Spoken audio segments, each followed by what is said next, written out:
We're going to get started momentarily.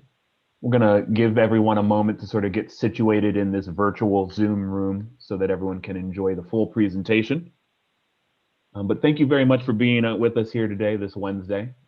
In the event that any of you end up getting disconnected and you'd like to rejoin but cannot, I'd like to let you all know that this is also going to be streaming on YouTube.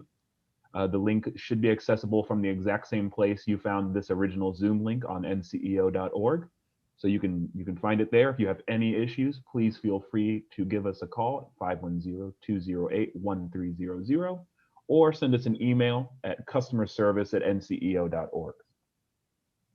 So again, welcome to the National Center for Employee Ownership's Community Conversation series. This is the very first in what we hope will be a long and fruitful series that will focus on sort of up-to-the-minute, timely topics that affect employee ownership in myriad ways.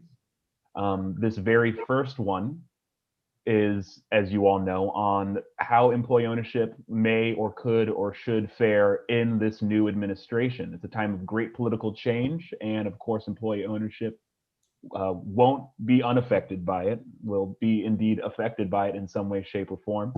And so we've assembled a panel of experts to discuss what that might look like. Before we go any further, I'll introduce myself. I'm Tim Garbinski. I'm the Communications Director at the National Center for Employee Ownership. I'm joined today by my esteemed colleague, Executive Director of the NCEO, Lauren Rogers. Also, board member and principal at McDermott Will and Emery, Ted Becker. The founding executive director for the Democracy at Work Institute, Melissa Hoover, and the executive director of the employee-owned S Corporations of America, or ESCA, Noel Montani. So, without further ado, I would love to go and begin this conversation in earnest. Just to start us off here, and Lauren, I'll direct this question to you, and then we'll sort of round robin it. But when it comes to legislation during the Biden administration, what would be your top priority?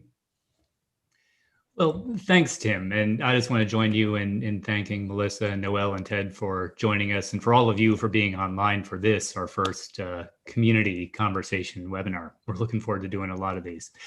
I'd see the priority for legislation in this session as being taking advantage of what's a pretty amazing moment. We've seen a massive destruction and disruption of business. It's caused a lot of potential for change. I think we'll see a lot of new businesses created once we're in the kind of the post-pandemic world. So I think there's a pretty good chance of there being an inflection point during the next several years. Not only because of all the economic changes, but because some parts of our economy are just being explicitly questioned in a way right now that they haven't been before. We're asking questions about whether public markets deserve to have as large a role in our economy as they do, and people from the left and the right are raising some of those questions. We've also seen some very scary graphs about the trends in wealth and income in the United States. And we've seen that be especially drastic for people in specific demographic groups. The economic outcomes for people of color in this country have been far worse than for other people in this economy. And all of these trends make this kind of a moment where change, I believe, is possible. One of my own personal goals as the executive director of the NCEO is that you don't know what my own personal politics are. We are not a lobbying organization. Our point is to promote employee ownership, and there are people on all sides of the spectrum who do that.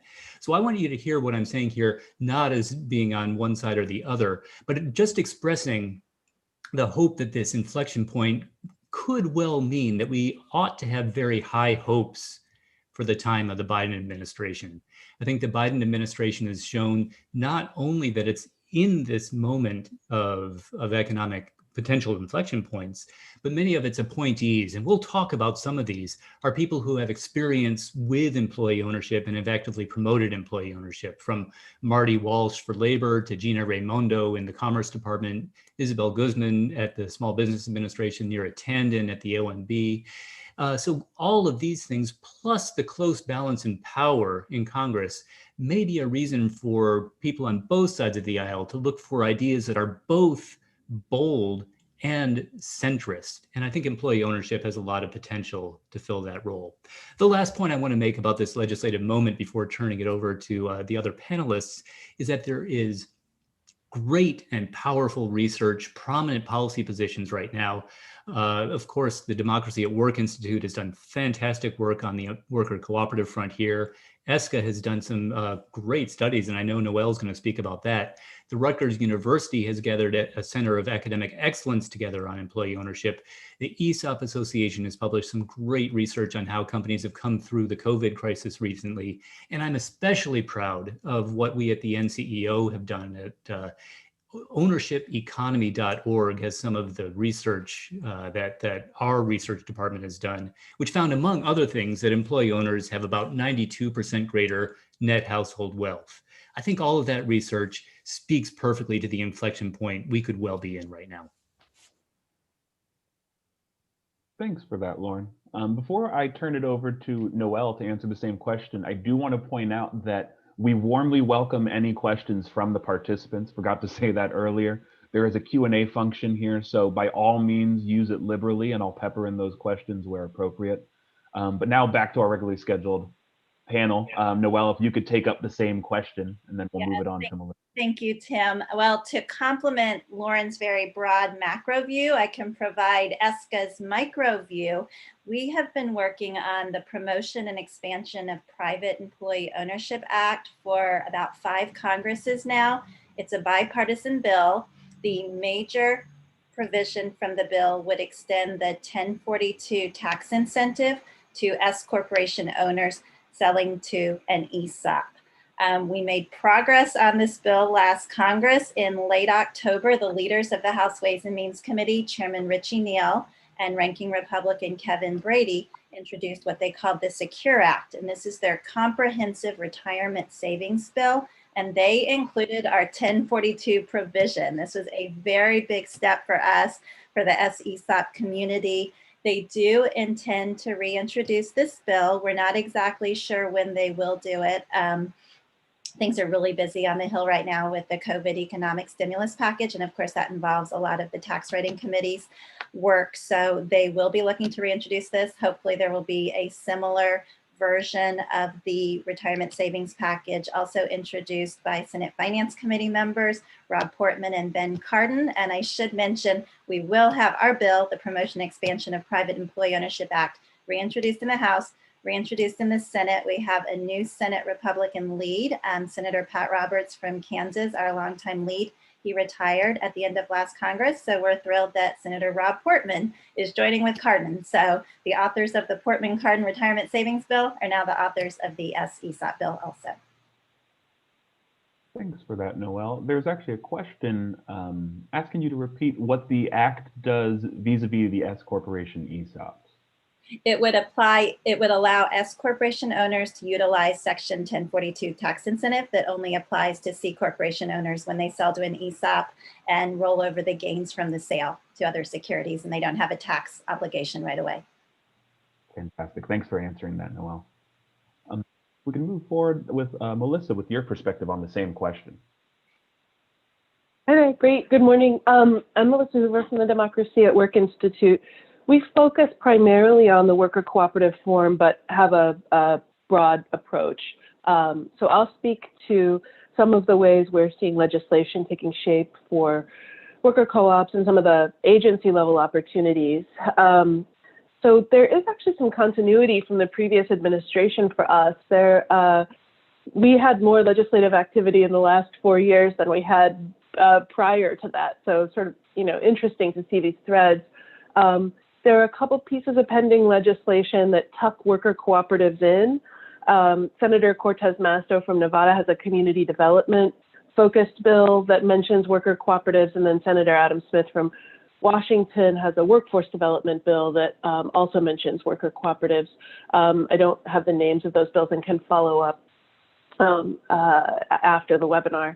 And then just recently on our radar is the Small Business Succession Planning Act, which should very logically include some form of employee ownership supports. So we'll be working on those things. They're modest. I think, more generally, we'd like to see cooperative ownership forms And shared ownership forms generally supported in multiple agencies. Right now, cooperatives live only in the USDA, a legacy of the sort of agricultural past and present of the cooperative form. And then we, most recently have, with the Main Street Employee Ownership Act, seen cooperatives and ESOPs become a sort of a priority at the SBA, but we can talk a little bit more about that later. Where we're seeing some opportunity, interestingly, is at the Department of Labor, in part because Marty Walsh from Boston, who's familiar with employee ownership, looks to be the labor secretary. I think as significantly for us, Julie Su from California, the California Secretary of Labor, looks to have a deputy position in the Department of Labor and is very interested in and supportive of worker cooperatives. I understand the DOL has a sort of a regulatory history with ESOPs, or has taken a regulatory approach more than an enabling approach. And I think, we would hope to shift that. I think one thing that's important to understand is some of the language we're hearing out of the Department of Labor and the sort of the requests for briefs that they've put out as part of the transition really focuses on a larger kind of workforce strategy for marginalized workers. So as much as a small business strategy, it's less a small business strategy and more a workforce strategy for people who are locked out of good jobs. So gig workers, staffing cooperatives, secondary cooperatives for micro businesses and entrepreneurs of necessity.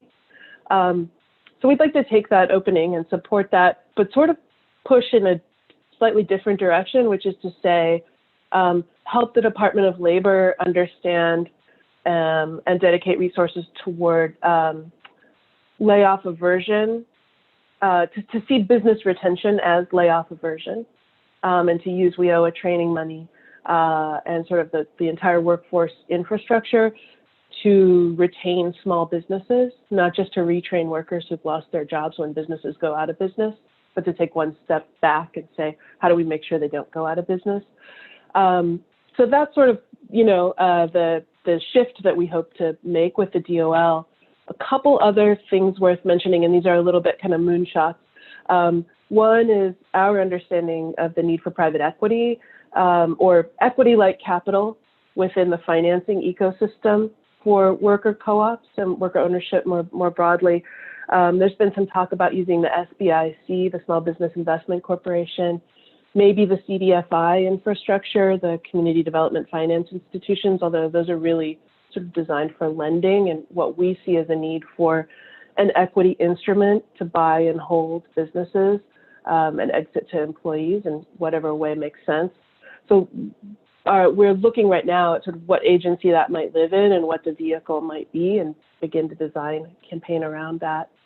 And then finally, we like a multi-agency initiative, something like the Healthy Foods Financing Initiative, which looked at food deserts and said, let's leverage the USDA, Treasury for financing, and bring sort of multiple agencies together to address a broad social issue like food access.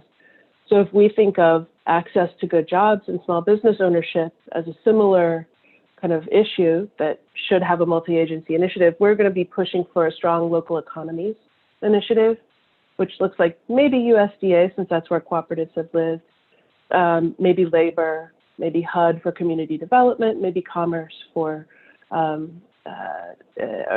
Treasury for financing. So that's again sort of a very early stage idea, but I think could be a place where worker cooperatives and the ESOP community collaborate on enabling legislation.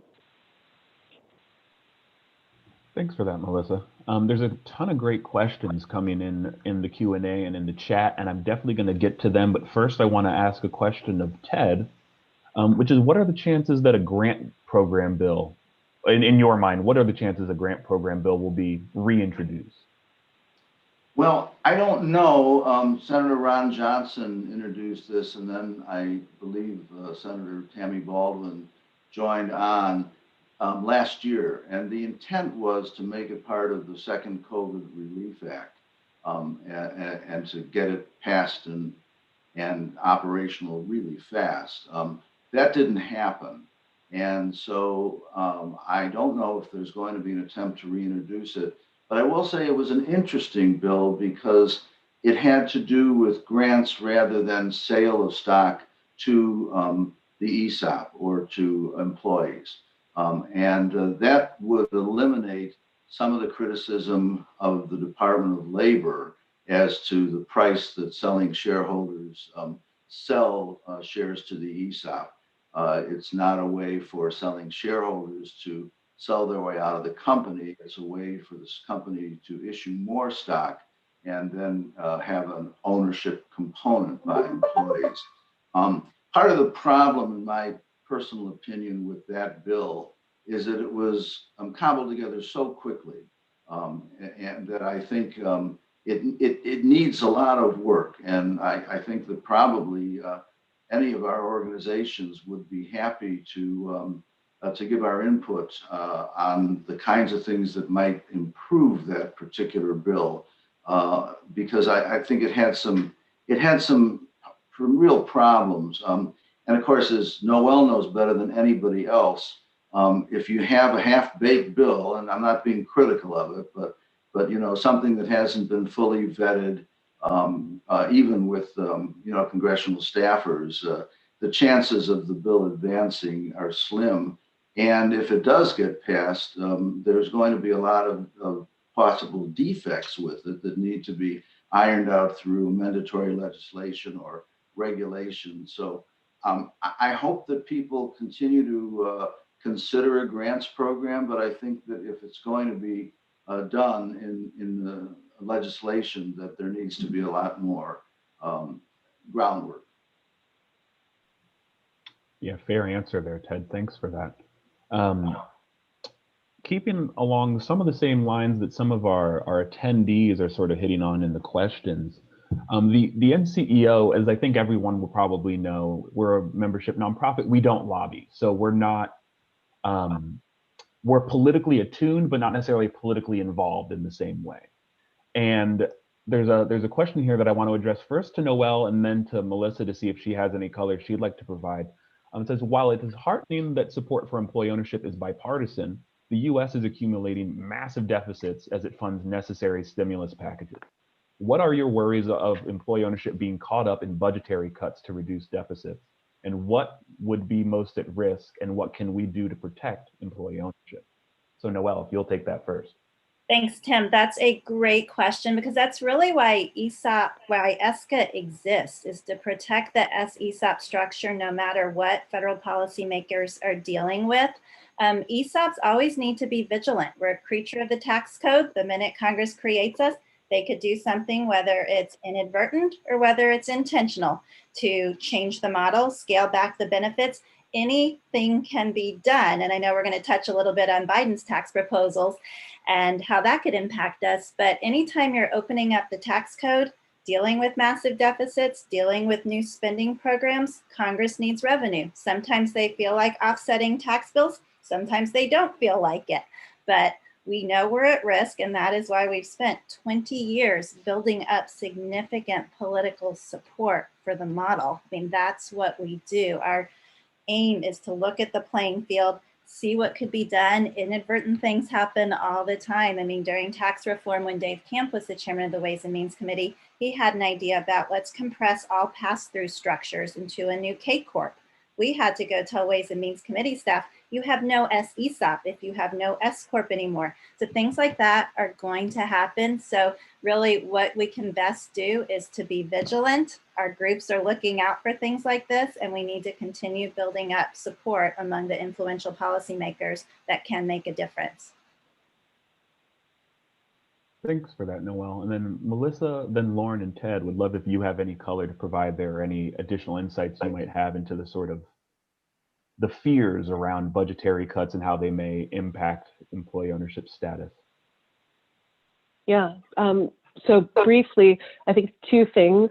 On the one hand, we sort of have the opposite problem of Noel and ESCA in that we don't have a designated form that can be protected other than the sort of the co-op form, which is a little bit diffuse. And so we are, in some ways, the patchwork of support works in our favor, but our strategy has also been to tuck cooperatives and employee ownership writ large into existing infrastructure at the SBA, at DOL, at USDA, and get in where we fit in. So I think we are both less defined and less vulnerable, and maybe ultimately less powerful when it comes down to it, because we don't have a single sort of area to crystallize around. But for now, it feels okay and somewhat protected. And then the second sort of dimension to that is that cooperatives are designed to meet needs, and we're in a moment of great need. And so the case that we always make is that there's an urgency.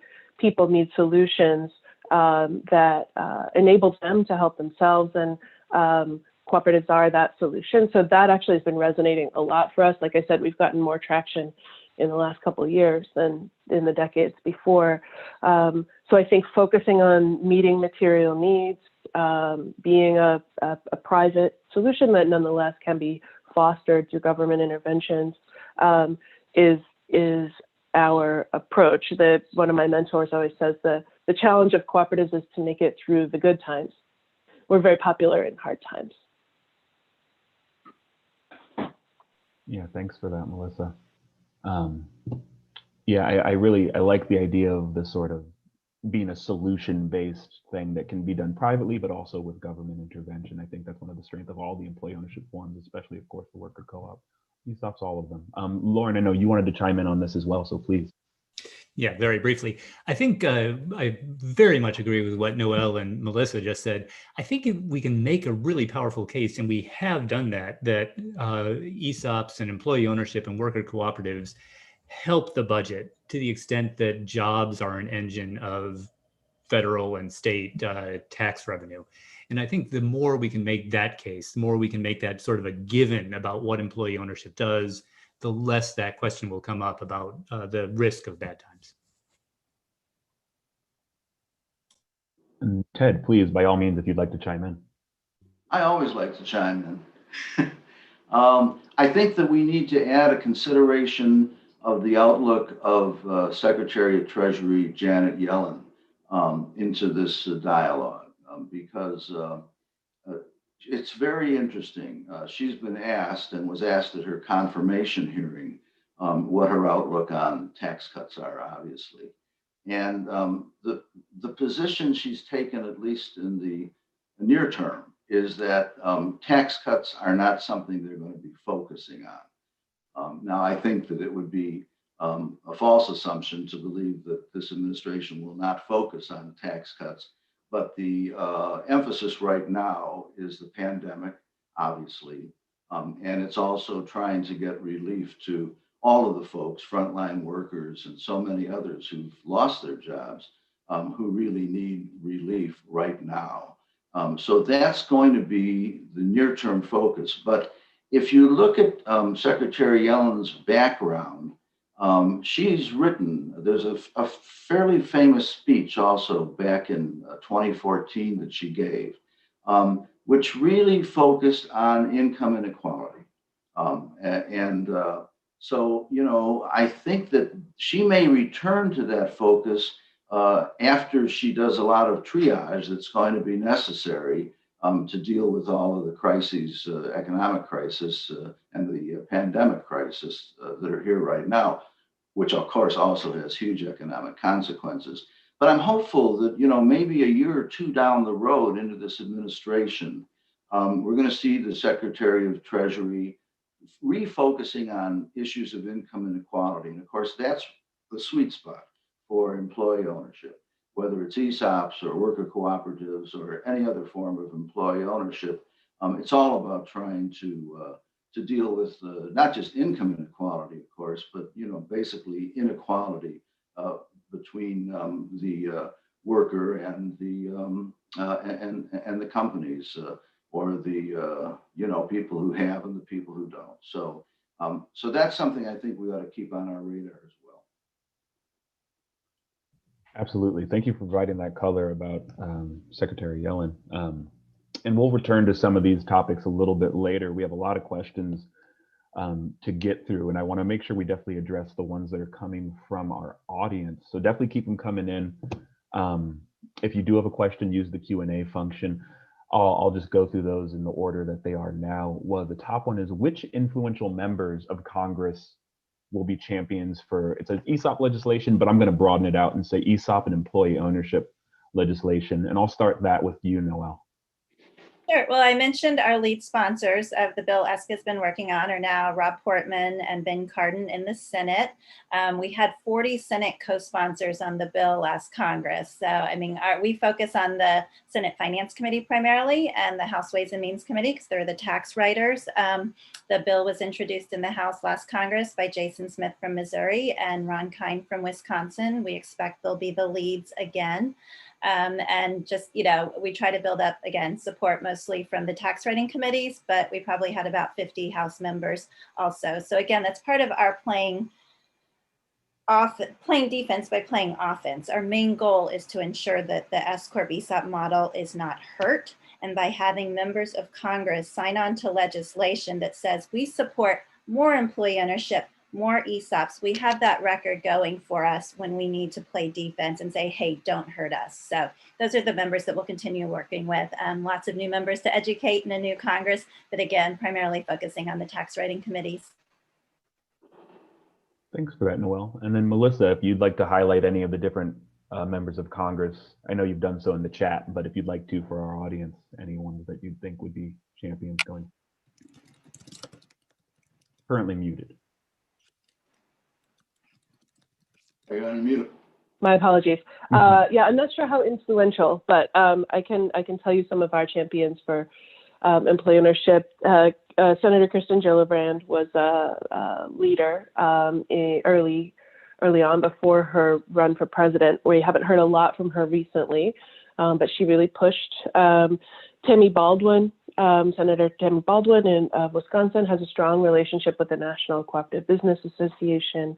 And Senator Cortez Masto of Nevada is jumping in, I think is newer to worker co-ops from the community development standpoint. In the House, Representative Adam Smith and Representative Ro Khanna from California have both been supportive. Ro Khanna has picked up a piece of legislation that had previously been, I think, introduced by Keith Ellison and is moving that forward, Worker Co-op Development Act. Great, thank you for the extra info there.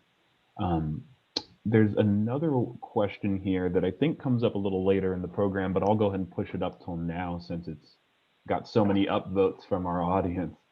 It says, do you see any opportunity for ESOPs? And again, I'm going to broaden this out wherever possible.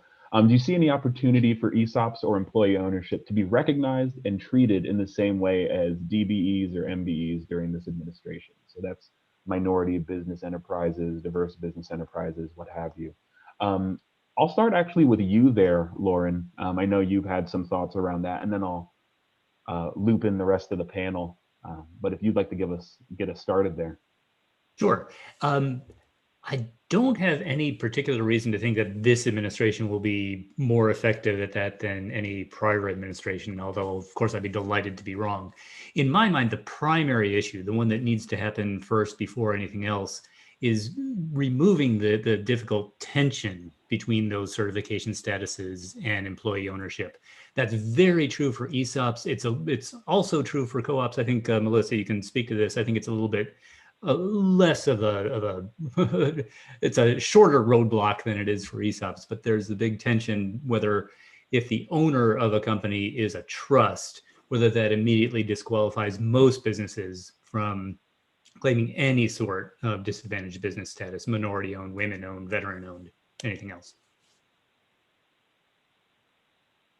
Thanks for that. And then Melissa, I know, Lauren just mentioned that of course it is very different. There's the absence of the trust is, likely makes it a far simpler prospect. But if you could speak to that as well. Sure. I mean, we haven't done a lot of work on this at the federal level, but we are working at the local and state level in ways that I think could be informative. So in California, we're making the case that worker cooperatives are an underserved business form like MWBEs. And then locally, we're particularly in New York City and potentially DC, working on local procurement policies, sort of that, if not advantage worker-owned forms, at least sort of open up a pipeline, maybe for smaller kinds of contracts, since there tend to be smaller enterprises. And we have supportive government in New York City, and so we want to use this moment. And I think this may point to a broader kind of strategy we're interested in, and I'm curious whether any other panelists have considered this or how you're considering it, which is this interplay between local, state, and federal government. We find much stronger uptake at the local level. We have really strong local champions in cities across the country, and then beginning to see some state level action, particularly in North Carolina and California. And I think that there are opportunities there to influence and start conversations. So again, the get in where you fit in strategy. I know ESOPs, have much greater interest at the federal level, so it may not be applicable. But particularly in these times when the federal government is essentially going to have to, deploy massive amounts of funding locally because cities and states are broke. I think that there are opportunities there to at least start discussions. Great, thank you for that. I'm going to get back to some of our other questions here.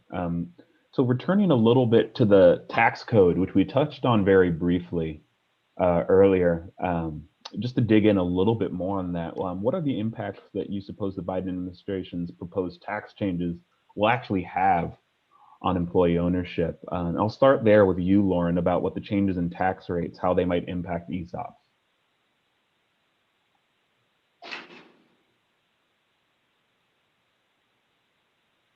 Sorry about that. So I think when it comes to looking at the tax rates and the impact on employee ownership creation, one key piece is, of course, the deferral of capital gains, which Noel mentioned earlier. The higher the tax rate, the more incentive there is to avoid the tax, so the more the capital gains deferral is worth. That applies, the rollover of capital gains applies to both ESOPs and cooperatives. In theory, and that's one clear impact. Another clear impact is to the extent that corporate income tax rates go down, that'll increase ESOP valuations and affect all existing ESOP companies. Higher capital gains rates would also, if it's connected to the tax reform under the Trump administration, then it might also be connected with changes in the deductibility of state and local taxes. Those changes could somewhat offset the changes in the capital gains rate if people in high tax states are able to deduct more because of the changes to the state and local deductions. I'll also send around a link to an article. We looked at some of the impacts of the most recent, of the Trump administration's tax reform. Thanks for that. Ted, do you have any other thoughts there on how the changes in tax rate might affect ESOP formation? Well, I think it's a complicated question. And one of the things that we don't have enough knowledge about yet is the effect on ESOP formation of the major tax legislation of a couple of years ago. There was a lot of speculation that it would put a damper on ESOP formation. And I think anecdotally, people haven't seen that. But what we have seen is that there's been a very significant increase in the sale of companies because of the increase in valuations, which I think are a direct consequence of the Tax Act of a couple of years ago. And, so that's the opposite of ESOP formation. Many, if not most of those ESOPs have gone away. So there's no question that tax rates and tax incentives affect ESOPs. All we have to do is look back to the founding of ESCA. And before 1997, when S Corporation tax benefits were enacted, largely due to ESCA's efforts, there was ESOP formation, but it wasn't nearly as significant as there has been since the S corporation tax benefit was enacted. And you can trace that even back to the beginning of ERISA. You know, between 1974, when ERISA was enacted and ESOPs came on the scene, and you know, 10 years from there, there was very little ESOP formation, and then there was some tax-related legislation that allowed lenders to have tax benefits for lending to ESOPs and providing the capital, or well, the financing for this purchase of shares of owners, founders by the employees, by the ESOPs. And you could see a real uptick then, so that every time there's major tax legislation, there is an effect on ESOPs. But the big question is, what's it going to be? Because as Noel knows better than anybody, there's so many moving parts.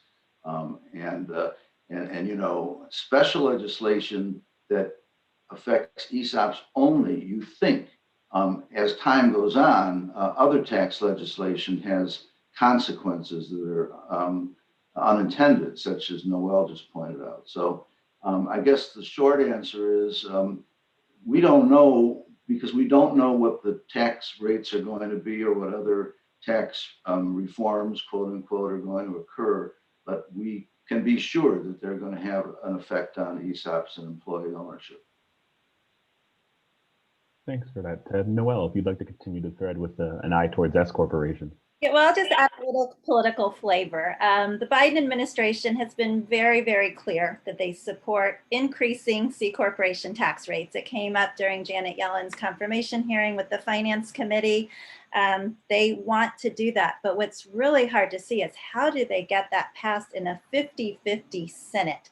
So I think what, you know, a lot of people in the business community are asking us is like, well, when's this going to happen? And it's like, I don't know that it can get out of the Senate. That will be super interesting. I mean, we're all watching right now to see if there's any sort of compromise on this $1 trillion COVID relief package that the administration is promoting versus the Republicans, who seem to want to engage, but at a third of that price. So you've got that going on. So so for anyone who's worried about C Corp tax rates going up immediately, not going to happen. The margin in the House is also incredibly small. I think Democrats have a 9-seat advantage, something like that. So they could get a tax bill that increases C Corp rates out of the House. It's going to be really, really hard to get out of the Senate. So I think we all need to be aware that this could happen, that it is a priority, but it's going to be really difficult. And we do have a friend in the White House, if I can mention that now. Ted set this up with a nice segue talking about Janet Yellen's remarks about income inequality. ESCA started working with economist Jared Bernstein back in 2015. He wrote a paper for us in 2016 talking about how ESOPs can be very important to addressing wealth inequality. He's now on Biden's Council of Economic Advisors.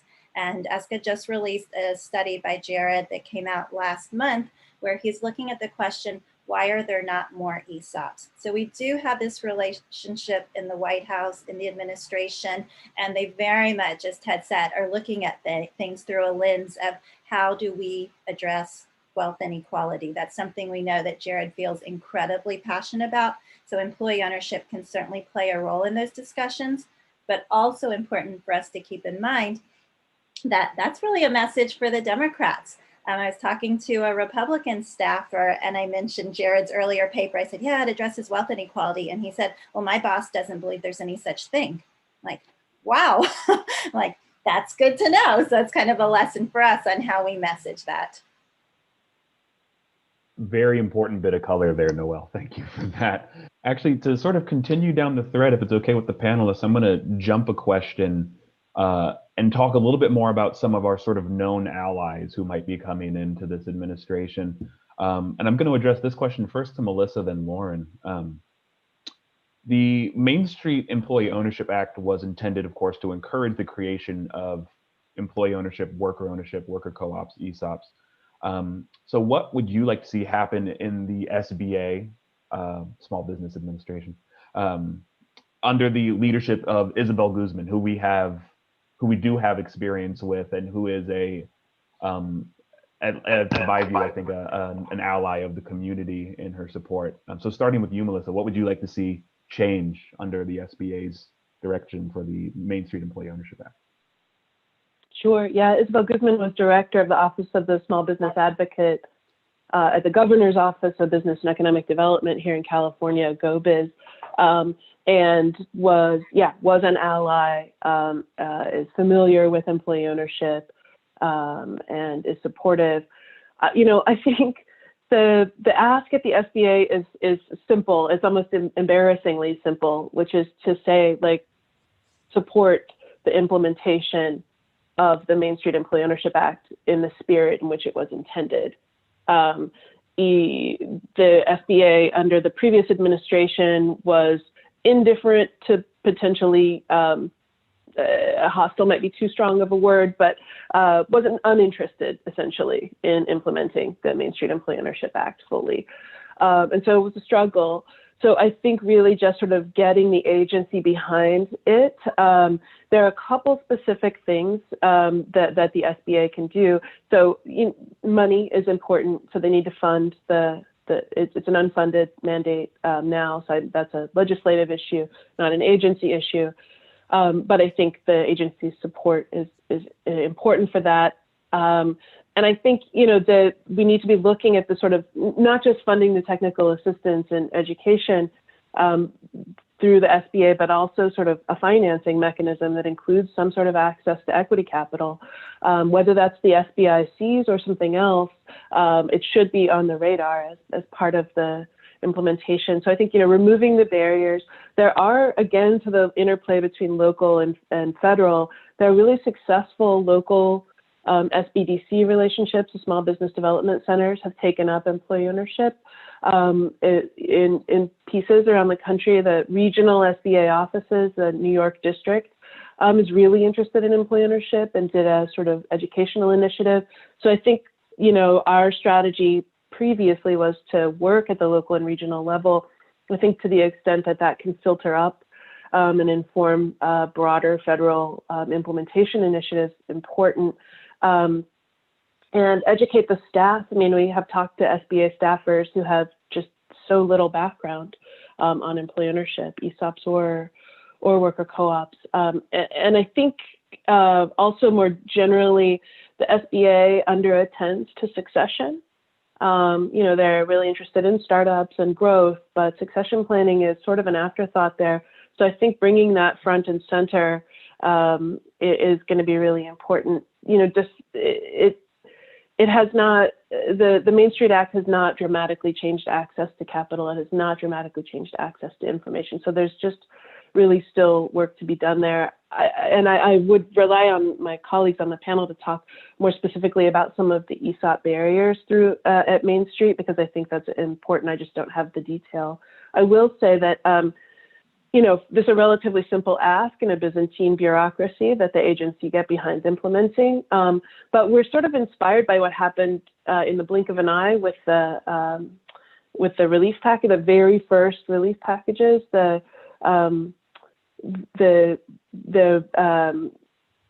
personal guarantee requirement for loans for worker co-ops was waived in a minute. We've been trying for that for like decades. So it was an example of sort of how quickly things can shift when there's a real felt need. But I'll stop there and see what the sort of specifics on SBA implementation are from the others. Thanks, Melissa. I'll turn that to Lauren then. Good. Well, I'll be brief because I think what you said, Melissa, covers the points I wanted to cover. That's spot on. Our sense is that some SBA loans to support ESOPs are happening.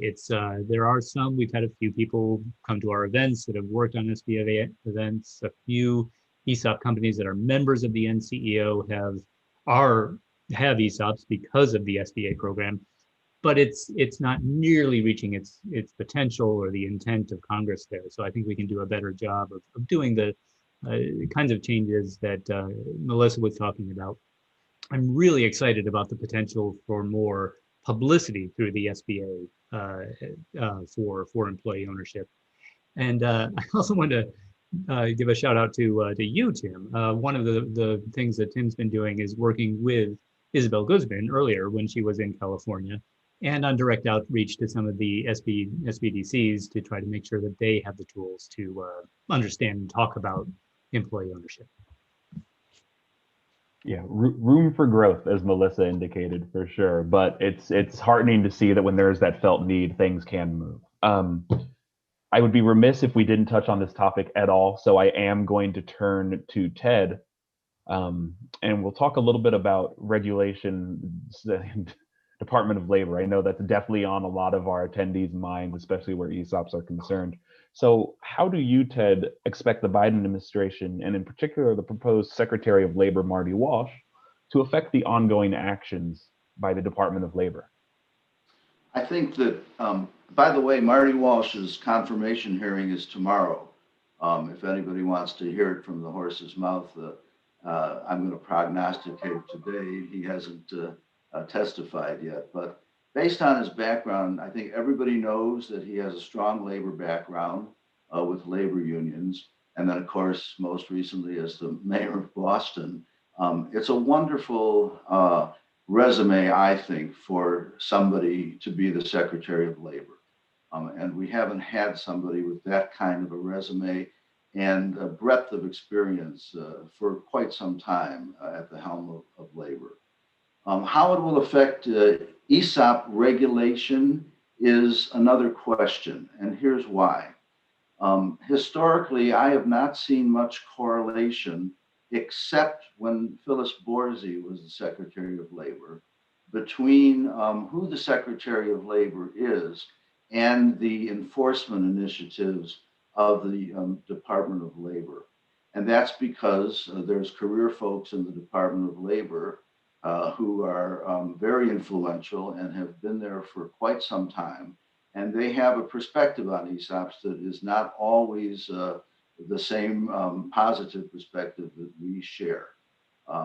Now, during the last administration, there was something that was very interesting, a very interesting development, which was an executive order that was then followed by what was called the Good Guidance Rule. And it was a lengthy executive order and a lengthy DOL rule. But in a nutshell, how it had the potential to impact ESOPs is we've been seeking for a long time a regulation on adequate consideration. Back when ERISA was passed, the intention was that, you can't, sell stock to an ESOP for more than adequate consideration, otherwise pretty much known as fair market value in good faith. And so the DOL has attacked quite aggressively ESOP transactions that it says were sales of stock to the ESOP for more than fair market value. Now, the Good Guidance Rule would have scaled back the ability of the Department of Labor to informally regulate, or as Tim Hauser puts it, regulate by litigation. And, that would have been good, I think, because what we want to do is we want to scale back the aggressive enforcement that we've experienced from the Department of Labor. Well, and the reason it would have done that is because the Good Guidance Rule said that if it's not in the Code of Federal Regulation, the Federal Register, if you haven't had introduced a regulation, vetted it, had public hearings on it, had a comment period, then you can't use it for informal enforcement or informal guidance. Well, one of the things that happened last week is that the Good Guidance Rule was rescinded by the new administration, by the Department of Labor under the new administration. Even before we have a Secretary of Labor, which is very interesting. So who did this? Well, I don't know for sure, but I think that there was a groundswell of staff pressure from DOL staffers to get rid of the Good Guidance Rule. So the question will be, are we left with or are we returning to an even more aggressive enforcement posture as we did under Secretary Borzi. But I don't know if it's going to have much to do with Secretary Walsh. I think that under Secretary Perez, we had support from political appointees for ESOPs, but we had pushback from the folks who were in enforcement in the DOL. What we need to do now, and it's going to be a very interesting effort, is we need to connect all of the initiatives of the new administration and the political appointees with the enforcement arm of the Department of Labor and get everybody rowing in the same direction. And hopefully that's going to be in the direction of supporting ESOPs as distinguished from what they've been doing. One last footnote. I think that, you know, the Secretary, soon to be hopefully Secretary Walsh, with his union background, may be able to connect unions to the ESOP and employee ownership initiatives, because there hasn't always been a good relationship between unions and the employee ownership community, and particularly ESOPs. And I think that's because unions feel that that infringes on their territory. They're supposed to be the ones pushing for and providing the benefits to the workforce. And when the company does that, of course, that's one less benefit that the union can take credit for. And of course, when the employees are owners, it kind of destroys the Marxian, paradigm, where the boss is the enemy of the workers because the workers are the owners. So it'll be very interesting. My hope is that soon to be Secretary Walsh will be able to reach out to unions and explain that there is a lot to be said for fostering employee ownership, and it doesn't necessarily, it's not an either or proposition. They're not mutually exclusive. You can have unions in a company, and you can also have employee ownership, and there are several good examples of that. Thanks for that, Ted. I know there's a lot more questions people have, especially, of course, around the DOL, but there's a lot of great questions in here. I do want to go ahead and point out before we move on to another question. We're wrapping up soon. We're in our last 10 minutes. A lot of these questions, first of all, you will be getting a follow-up email, which will have the contact information for all of our organizations, and you'll be able to reach out directly with specific questions, of course. A lot of these questions are also answered on the NCEO's website, especially as of late. We have a lot of different articles coming out, especially in our newsletter for members, that address a lot of the political implications or ramifications of the current environment. So you can find a lot more if you don't get your questions answered in this particular hour. There will be other opportunities for you to seek those answers.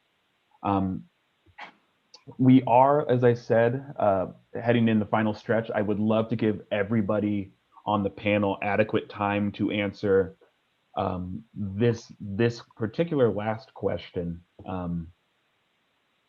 which is, do you see an inflection point coming? Which is to say, a crossroads where things might go in the right direction or the wrong direction. And from the perspective of people listening, what would you ask them to do if they want to contribute to things working out well for employee ownership when we get to that inflection point? So I'd love it if all panelists could take the time they need to get that point across and answer that question adequately. And I'll start with you, Noelle.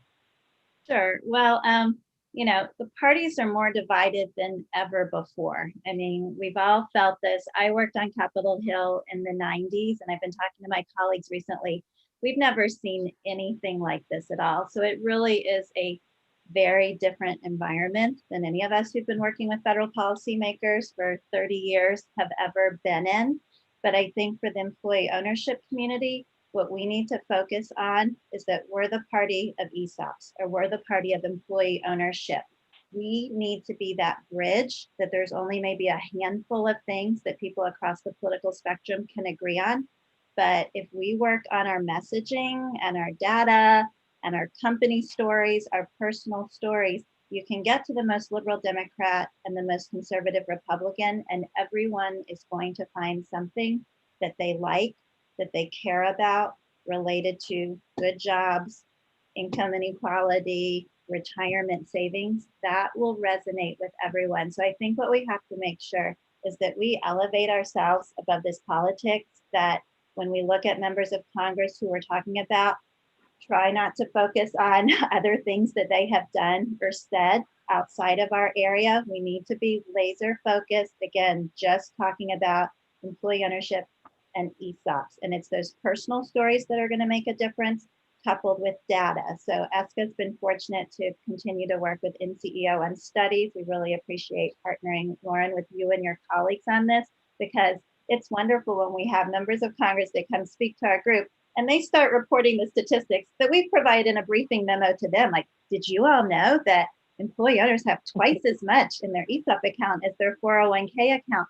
They remember that, and that resonates. So they need to know that, and they need to be meeting with companies. We did a number of virtual town halls once COVID hit, because we were still bringing members of Congress together with our community. So we'd have a member from Ohio, and we get representatives from our Ohio companies. And the members of Congress were so happy to be talking about something good. Even if the businesses were struggling financially because of what was going on in COVID, there's still that employee ownership spirit, that they're looking out for each other, that the company is looking out for their employees. So it was really heartwarming that, like, we would make them smile. We need to, again, to be like the bright light in this political discussion. Fantastic message going forward. Melissa, if you could pick that question up as well. Yeah, I agree. I guess I sort of beyond regulations and incentives. I'm interested in pushing a vision of broad-based ownership that is practical, about ownership that meets needs sort of across the political spectrum. So I think keeping it both visionary and practical is our strength. Ownership is a compelling message. It's positive. It's ours. No one else is doing this. And ESOPs and worker co-ops have a role to play in shaping the future of our economy. We're a tool to meet needs. We're a solution for rural and urban economic recovery and resiliency. So I think that sort of keeping it focused on the positive benefits of ownership and a vision for a more broad-based ownership society is compelling, and it lands. I think practically what people on the call can do is sort of think about employee ownership broadly. So this is an ESOP-focused call, but don't forget about your little sister, other kinds of cooperative ownership forms. And likewise, when we meet with representatives or have a little bit of shine on our initiatives, we always build the bridge and say it's much broader. We use the data, we prop up the form generally. So I think linking them together is a powerful, it can be uncomfortable, there are different politics and approaches, but I think it's important that we try. And then agree 100% with Noelle on stories and data. So to the extent that companies themselves and people who work with companies can tell their stories, even a little snippet is really powerful, and then contribute to the data. All of these surveys and requests and research projects really matter. They end up benefiting the community more broadly. But so that's my ask. Thank you for that, Melissa. I always agree very emphatically with the linking of all the employee ownership forms, all the broad-based employee ownership forms as tools to get to the same end, which is, that stronger, more resilient economy, that better, more protected workforce. So, all the points made by both you and Noelle so far are very, very well heard. Ted, if you'd like to take up the question as well. Well, first, I agree with all three of you. And I hope there's not an inflection point, and here's why. Because I think that we're doing a lot very well. And I think that we, within the ESOP and the employee ownership community, should continue and double down on what we're doing. Research, education, lobbying, all of those components are very important. I think society is evolving, and it's evolving in the direction of all the things that we see are attributes of employee ownership. And I agree, it doesn't matter if it's an ESOP or a worker cooperative or some other form of employee ownership. It's giving employees a stake in the company, which was, of course, Louis Kelso's original idea to begin with. ESOPs, for example, are often referred to as retirement plans. But actually, if you look back at the legislative history of ERISA, they weren't meant to be primarily retirement plans. They were meant to be a form of employee accumulation of capital. And of course, we struggle, the society struggles, politicians struggles with the question, how do we help the middle class? How do we bring the middle class back? How do we build the middle class? Well, employee ownership is the obvious solution. So all the things that we're doing the right things. I hope there's not an inflection point in the sense that there would be some external factor that would interrupt or disrupt everything that we're doing. Let's keep doing what we're doing, and I think we'll make progress in both the near and the long term. Thank you, Ted. Here, I share your sincere desire for no inflection point. I will turn it over to Lauren to bring us home, please. Great, thank you. And of course, I agree with what all four of you just said. I'd add just a few small things. Melissa, one of the reasons I'm so excited about having you on this call is I feel really good about the collaboration that we've built among different forms of employee ownership. That feels like a real great sign for the future. And I think our messages reinforce each other so beautifully. It's nice to see.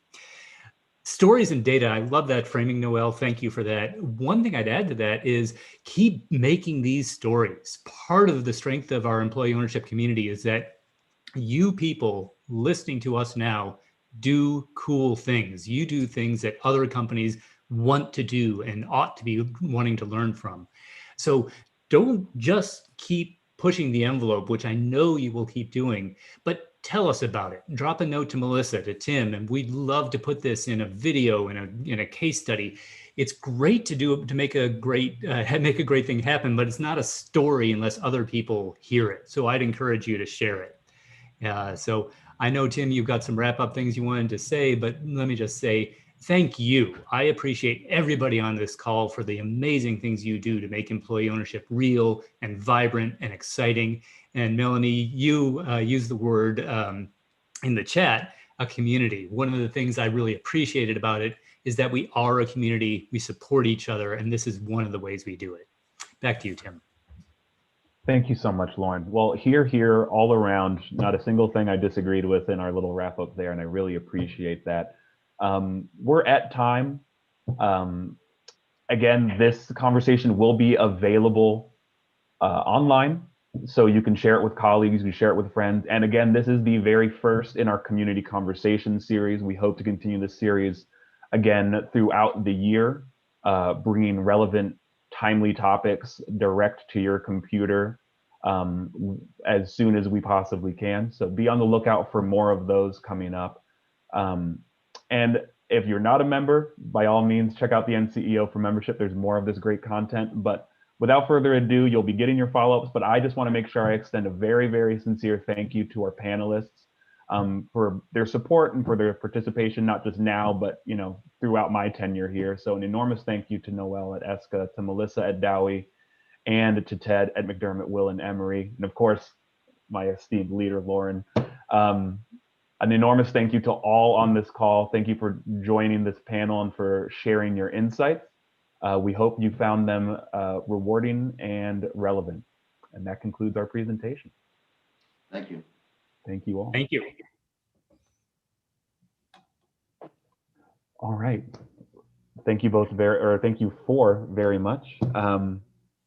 That's that. If there's any follow-ups, you'll be hearing from us, but otherwise, can't thank y'all enough. This was great.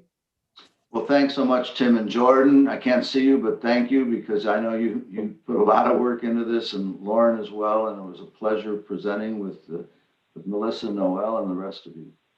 Exactly. Thank you all so much. Yep. All right. Likewise. Take care. All right. Thanks, everybody. Thanks, Tim. Thanks, Jordan. And if you've got follow-up, send them our way. We'll pass them on to people. Okay. All right. Cheers.